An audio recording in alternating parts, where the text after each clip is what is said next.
Alright guys, so I'm here editing.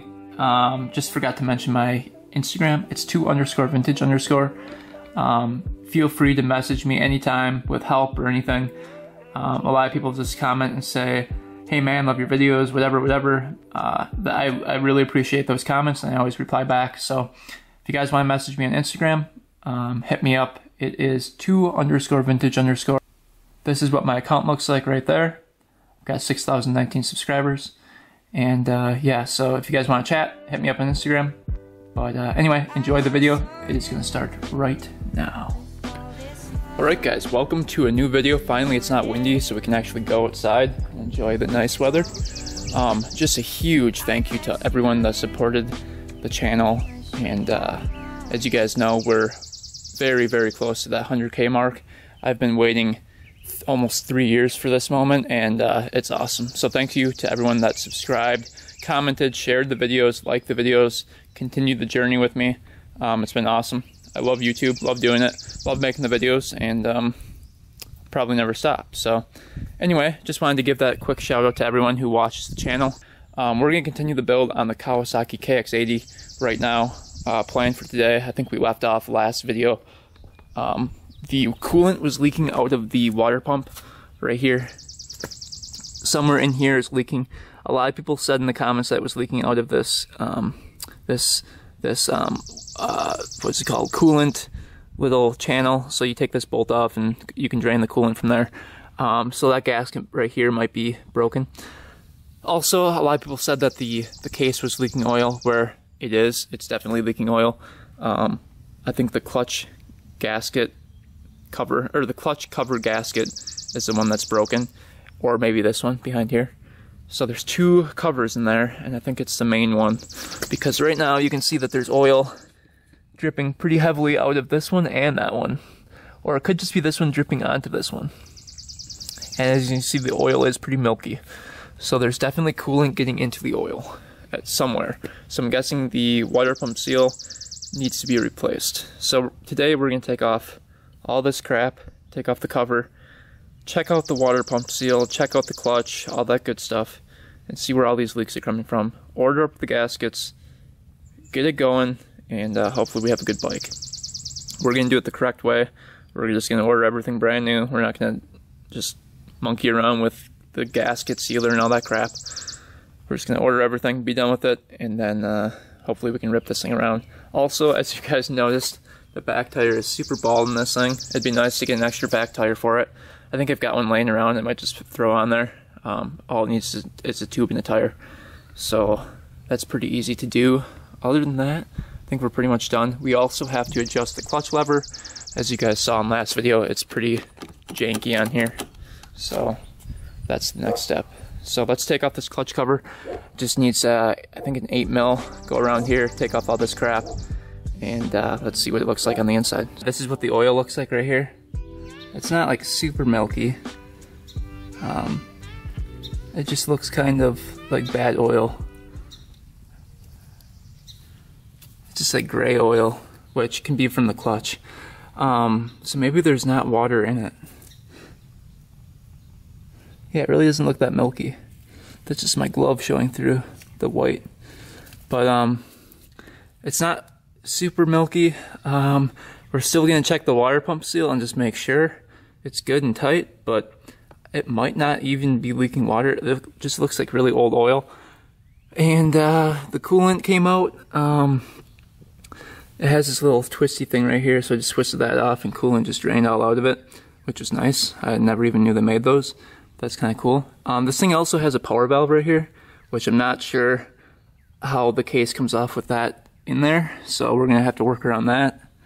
So we'll see what happens. We're gonna let the oil drain, then we're gonna take off the whole clutch cover case thing, and we'll see what happens. Alright guys, nice little tip for you guys. So this bolt right here is an Allen wrench, and it was kind of already stripped out. So I used this Allen wrench. It's got a nice handle on it, and I put it in here and cranked it, and it was pretty much just slipping, and it won't go up to the next size. So what it did was take the Dremel tool right here, cut a little slit in it, like right there, so you guys can see that little slit, then took a flathead screwdriver and put it right in the slit and used a hammer to just pound on the screwdriver. Eventually it cracked loose, but that thing was on there tight. The thing was very, very tight, and it was kind of stripped. So got it off, we're good to go. That was the last piece I needed to get off before we can take the clutch cover off. Got all the bolts out, and I think we're gonna be good to go now.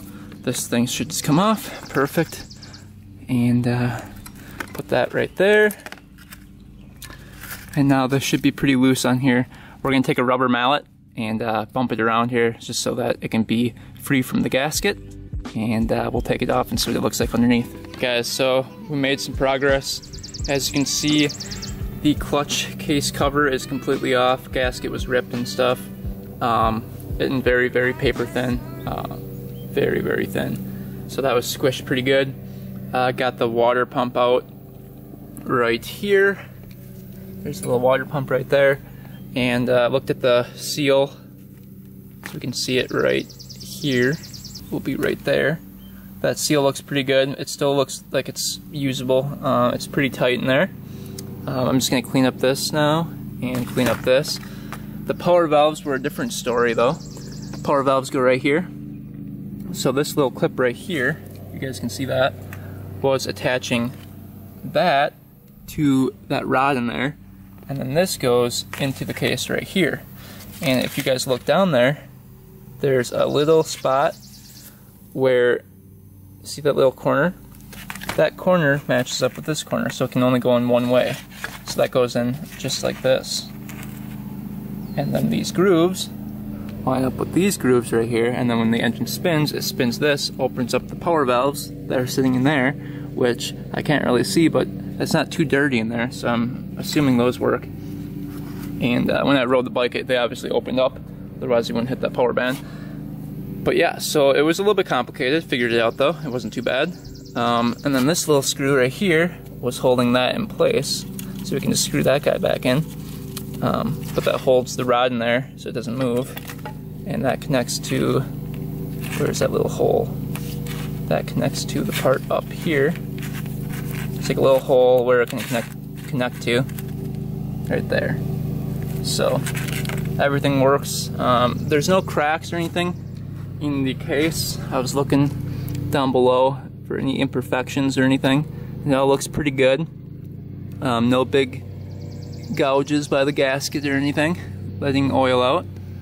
As you can see, the VIN number is KX80 OWE003023. So it is a 99, and it is a KX80.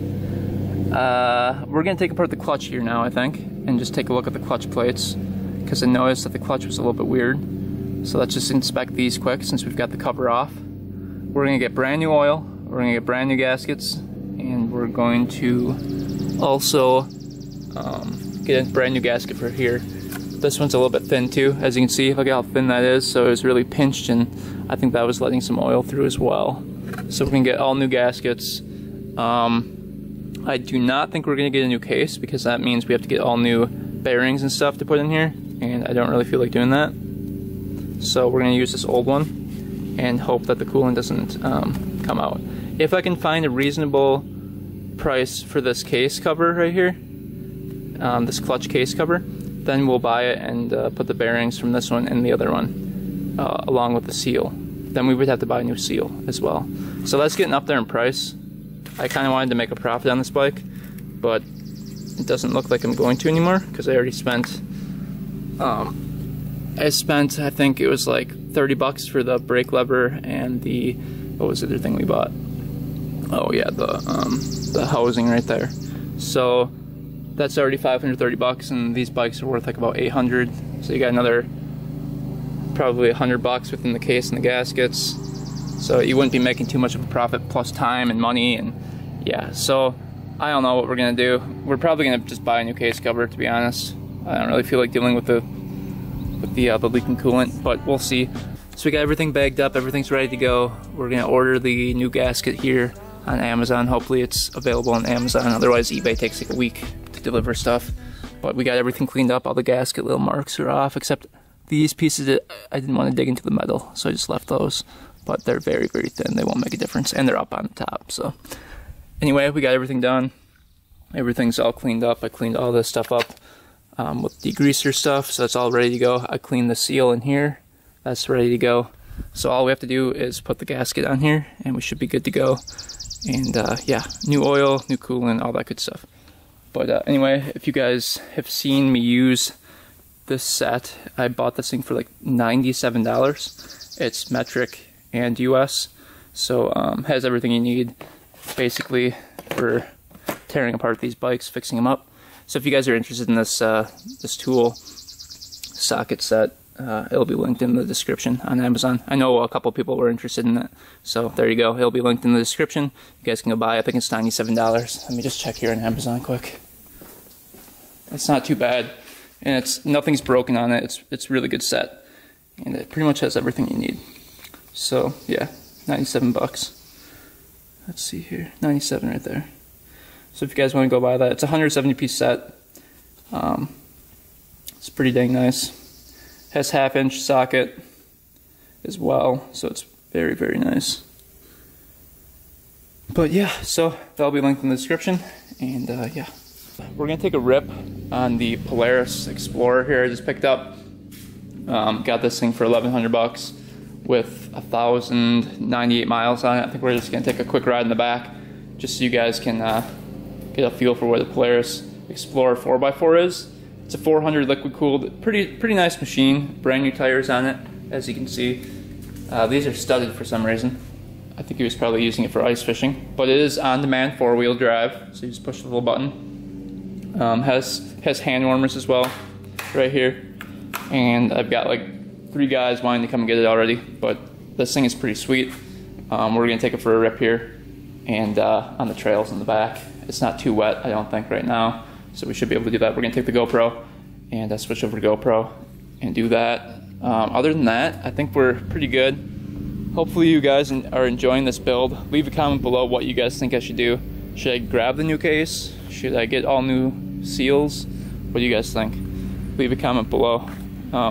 Because if I spend too much money, I can't make a profit. And the whole goal is to flip bikes and make a profit. So I'm already extending that money out to where it wouldn't be making that much profit. And on this bike, I thought I was gonna make quite a bit, but that leaking gasket really hindered the profit making ability. So let's take the rip on the 4x4 and wrap up this video. So stay tuned, switching to GoPro right now.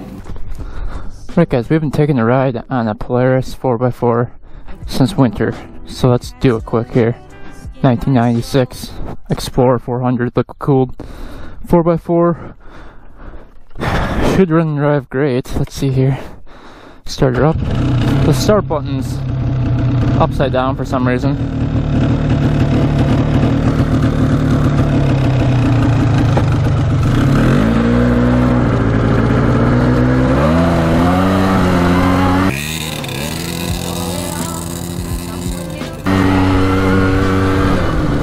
Thing flies. It's crazy how fast these things are. The 2-stroke ones go a lot faster than the 4-stroke ones.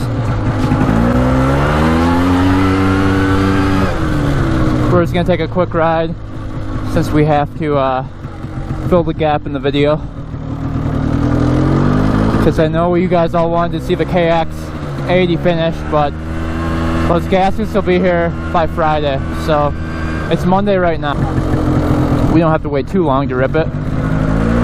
There we go.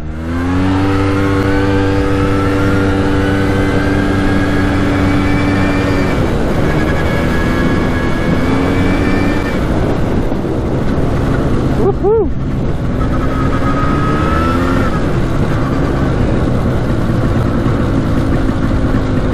This thing pretty much goes through anything. You guys have seen my previous videos. Polaris 4x4s. Click that button, you can pretty much get through anything.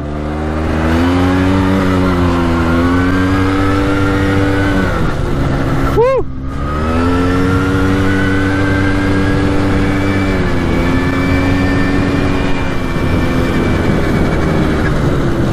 Goes pretty good.